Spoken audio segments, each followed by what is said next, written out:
Good morning students. आज की physics online class में बीएससी पार्ट सेकंड के स्टूडेंट्स का स्वागत है। हमने शुरू किया था मैथमेटिकल फिजिक्स, जिसमें कि हम आपको पढ़ा रहे हैं ऑर्थोगोनल कर्वीलिनियर कोऑर्डिनेट सिस्टम्स के बारे में।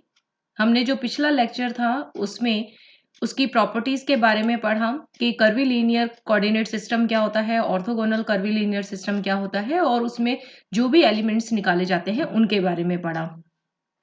आज के इस लेक्चर में हम पढ़ने वाले हैं अब उनकी प्रॉपर्टीज के बारे में, जो कि हमें इस लेक्चर के बाद एक दो भी लेक्चर और भी होंगे जिसमें कि हम कर्वीलिनियर कोऑर्डिनेट सिस्टम में अलग अलग जो वैल्यूज हैं जो कि आप पहले पढ़ चुके हैं, जैसे gradient, Laplacian operator, diversion, curl, तो इन सभी को ही हम निकालने वाले हैं। तो आप इन डेरिवेशंस को अपने हाथ से जरूर करके देखें। अगर आप अपने हाथ से करके देखेंगे तो आप भी कॉन्फिडेंट होंगे और आपको ये टॉपिक ज़्यादा अच्छे से क्लियर भी होगा।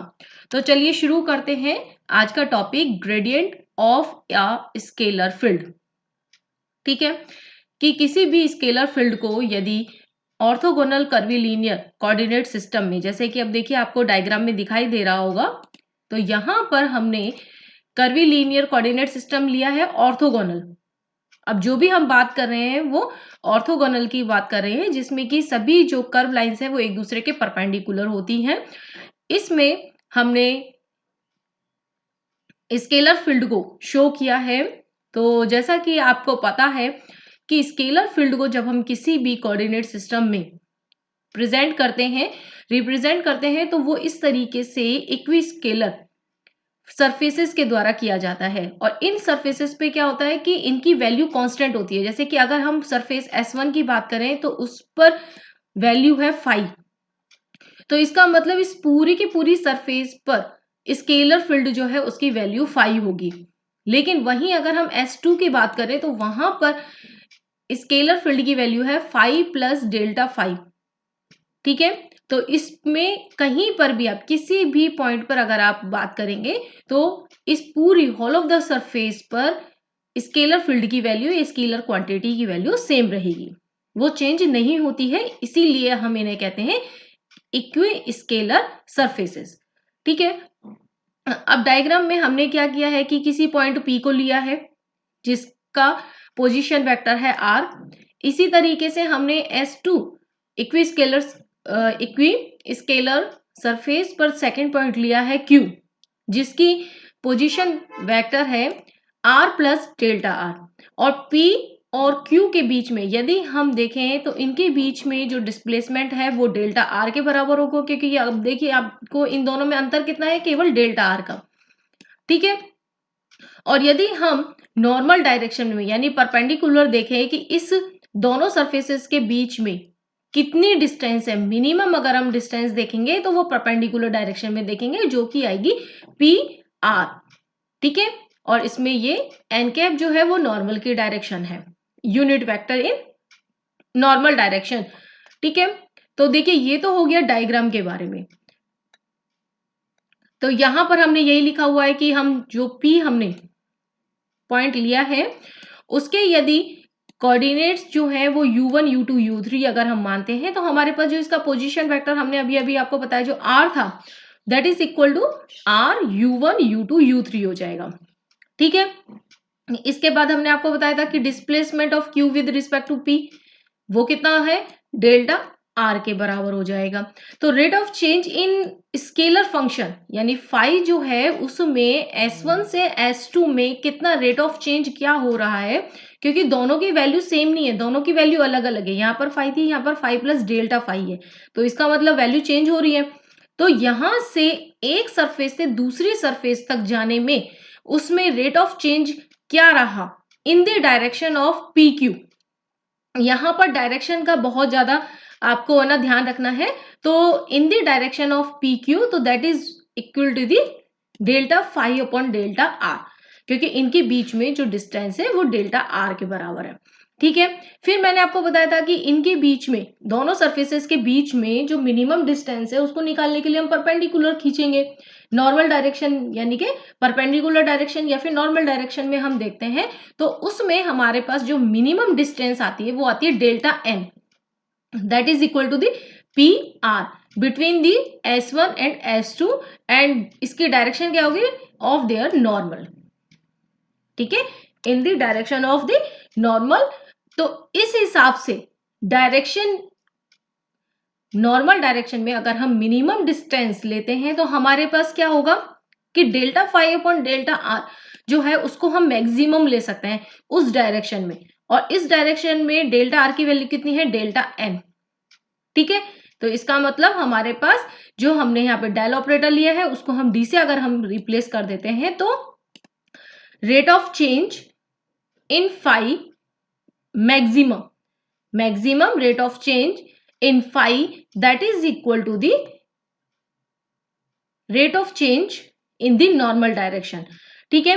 तो यहीं से हमारे पास ग्रेडियंट की जो वैल्यू है उसकी जो डेफिनेशन है वो निकल के आ जाती है कि स्केलर फंक्शन की जो मैक्सिमम रेट ऑफ चेंज है उसको हम कहते हैं ग्रेडियंट ऑफ स्केलर फंक्शन, यानी ये जो क्वांटिटी है हमारे पास उसको हम कहते हैं gradient of scalar function in a scalar field. The maximum rate of change of the scalar function is called the gradient of the scalar field, ठीक है।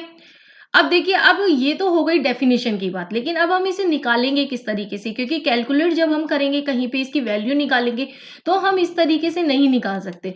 तो उसके लिए हम क्या करते हैं कि देखिए कि किसी भी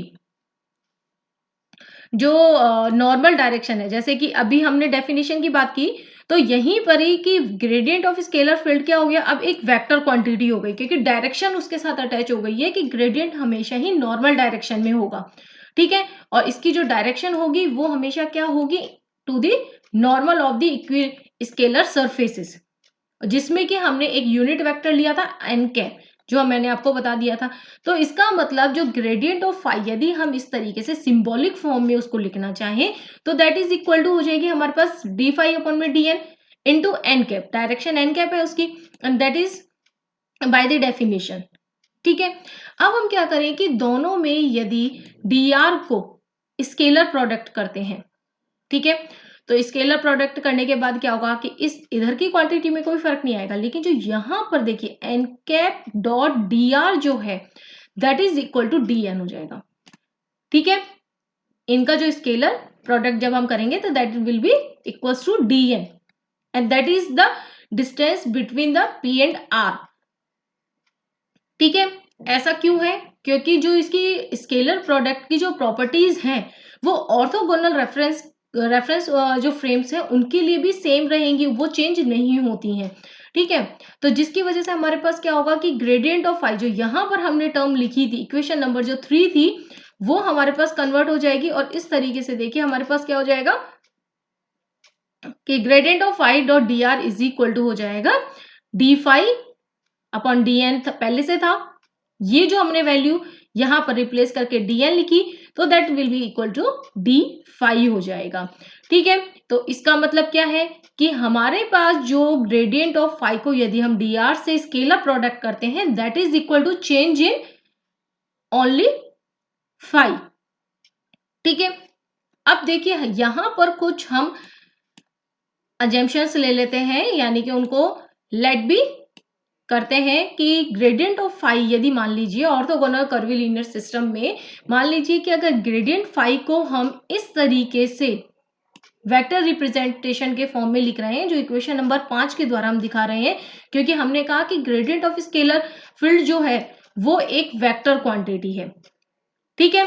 तो यहां से हमारे पास अगर हम ग्रेडियंट फाई को इस फॉर्म में लिखते हैं, इसके बाद डी आर जो कि पोजीशन वेक्टर का डिफरेंशियल है, यदि उसको हम इस तरीके से लिखते हैं, जो कि हम पहले भी हमारा जो प्रीवियस लेक्चर अगर आपने अच्छे से पढ़ा होगा तो आपको याद होगा कि वहां पे हमने dr को इस तरीके से लिखा था, ठीक है, जहां पर कि e1 e2 e3 जो है ये यूनिट वेक्टर्स हैं along the u1 u2 u3 axis and H1, H2, H3 are the scale factors हैं along the U1, U2, U3। ठीक है, तो यदि हमारे पास इन दोनों की वैल्यूज को हम स्केलर प्रोडक्ट करते हैं तो ठीक है, इस तरीके से लिख सकते हैं। अब स्केलर जो प्रोडक्ट की जो प्रॉपर्टीज हैं वापस हम कह रहे हैं कि वो सेम रहेंगी। इसका मतलब क्या है, और साथ में क्या है कि ये परपेंडिकुलर है।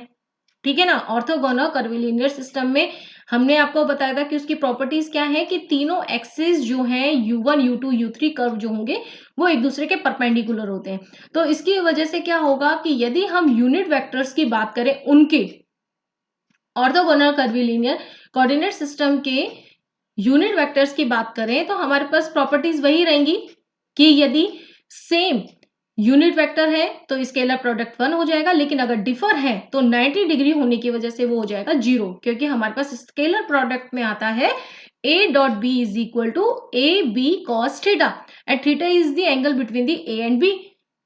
If theta is equal to 90 degree then a dot B is equal to 0। ठीक है, अब यहां पर कंडीशन वही है कि जितनी भी हमारे पास कर्व हैं तीनों कर्व्स एक दूसरे के परपेंडिकुलर है, तो यूनिट वेक्टर्स भी एक दूसरे के परपेंडिकुलर हो जाएंगे, जिसकी वजह से 90 डिग्री के एंगल की वजह से अगर हम डिफरेंट यूनिट वेक्टर्स को आपस में स्केलर प्रोडक्ट करते हैं तो वो 0 हो जाएगा। तो जिसकी वजह से क्या होगा कि हमारे पास जो स्केलर प्रोडक्ट है वो हमारे पास इस तरीके से क्या हो जाएगा, यहां पर देखिए केवल सेम वैल्यूज ही डॉट प्रोडक्ट होंगी, इसके अलावा नहीं होंगी। तो हमारे पास D phi is equal to आ जाता है G1 H1 DU1 plus G2 H2 DU2 plus G3 H3 DU3 given by the equation number 7। ठीक है, अब यहां पर आने के बाद अगर हम बात करें कि फाई की, ठीक है, कि यदि हम जो भी स्केलर फंक्शन ले रहे हैं, स्केलर क्वांटिटी ले रहे हैं, यदि मान लीजिए उसको हम U1, U2, U3 की फॉर्म में इस तरीके से लिख सकते हैं, तो उसका अगर डिफरेंशियल करें, फर्स्ट डेरिवेटिव यदि हम करते हैं तो ऑब्वियस है कि तीनों के ही विद रिस्पेक्ट टू जो U1, U2, U3 है सभी के लिए रहेगा। जो इक्वेशन नंबर 8 से हमने दिखाया हुआ है, यहां पर जो ब्रैकेट में चीजें हैं ये पार्शियल डिफरेंशिएटिव को बताती हैं कि फाई जो है पार्शियली कितना इनके साथ चेंज हो रहा है। तो यदि अब हम देखें कि इक्वेशन नंबर 7 और 8 को कंपेयर करके, 7 हमने अभी आपको पिछली स्लाइड में दिखाई थी कि यहां पर ये 7 है कि डी फाई की वैल्यू हमें यहां से मिली थी। ठीक है, सेकेंड हमने सीधे फाई की वैल्यू जो हमने यहां से मान करके उसका डिफरेंशियल करके मानी, तो G1 की वैल्यू, G2 की वैल्यू, G3 की वैल्यू हम बाय कंपैरिजन निकाल सकते हैं। G1 is equal to 1 by H1 D phi upon में del U1, G2 is equal to 1 by H2 del phi over del U2 and G3 is equal to 1 by H3 del phi over del U3। ठीक है, अब इन values को हम क्या कर दें, gradient of phi जो हमने माना था उसमें लिख दें, ग्रेडियंट ऑफ फाई। ठीक है, जो हमने पिछली स्लाइड में माना था, यहां पर देखिए ये जो हमने कोऑर्डिनेट सिस्टम के अकॉर्डिंग यहां पर डी फाई की वैल्यू मानी थी इक्वेशन नंबर 5, तो यहां से अगर हाँ जो G1, G2, G3 की वैल्यूज हमें मिली है अगर हम उस इक्वेशन में लिखते हैं तो हमारे पास ग्रेडियंट ऑफ फाई की वैल्यू मिल जाती है इक्वेशन नंबर 10, जिसमें फाई कॉमन होने की वजह से हम उसे बाहर ले सकते हैं। तो देखिए अगर हम वेक्टर अलजेब्रा की बात करें तो ये जो अब ब्रैकेट में जो फंक्शन आया है that is equal to the del operator, जिसको कि हम डिफरेंशियल ऑपरेटर या फिर नॉर्मली हम इसे डेल ऑपरेटर भी कहते हैं। तो इसका मतलब ग्रेडियंट ऑफ फाई जो है that is equal to the del phi, और डेल फाई में इसकी वैल्यू रखने के बाद हमारे पास ये आ जाती है इक्वेशन नंबर 13 कि कभी भी यदि हमें किसी कोऑर्डिनेट सिस्टम में ग्रेडियंट की वैल्यू निकालनी है तो हम यहां पर इक्वेशन नंबर 13 में जो दी हुई इक्वेशन है उससे उसकी वैल्यू निकाल सकते हैं। ठीक है, तो ये था ग्रेडियंट के बारे में। अब इसके बाद एक आपके सेकंड है लाप्लाशियन ऑपरेटर। तो लाप्लाशियन ऑपरेटर क्या है कि देखिए ग्रेडियंट ऑफ फाई हमने निकाल लिया, यहां से हमने इसकी वैल्यू निकाली। ग्रेडियंट ऑफ फाई जो है वो एक वेक्टर क्वांटिटी है जो कि हमने बहुत अच्छे से पढ़ लिया है। तो यदि मान लीजिए इसको हम एक मान लेते हैं कि एक वेक्टर है, तो वेक्टर का मतलब क्या हो गया कि इसके जो कंपोनेंट्स हैं वो इस तरीके से अलग अलग हो जाएंगे। तो डेल टू फाई जो कि हमें निकालना है तो उसको हम लिख सकते हैं कि डेल डॉट डेल फाई, यानी कि डाइवर्जन ऑफ ए। अब डाइवर्जन ऑफ ए हम अपने नेक्स्ट लेक्चर में कंसीडर करने वाले हैं।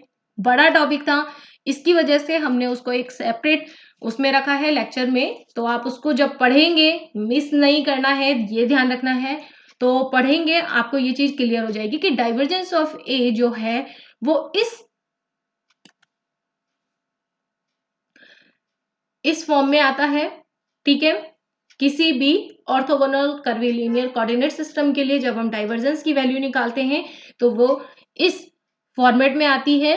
तो अगर हम del two phi is equal to divergence of A, that will be equal to this. तो यहां पर यदि ए के जो कंपोनेंट्स हैं यानी कि A1, A2, A3 जो कि हमने यहां पर निकाले हुए हैं, इनकी वैल्यूज को जब हम इस इक्वेशन में रखते हैं तो हमारे पास del two phi is equal to ये पूरा का पूरा फंक्शन आ जाता है। तो यदि हमें किसी भी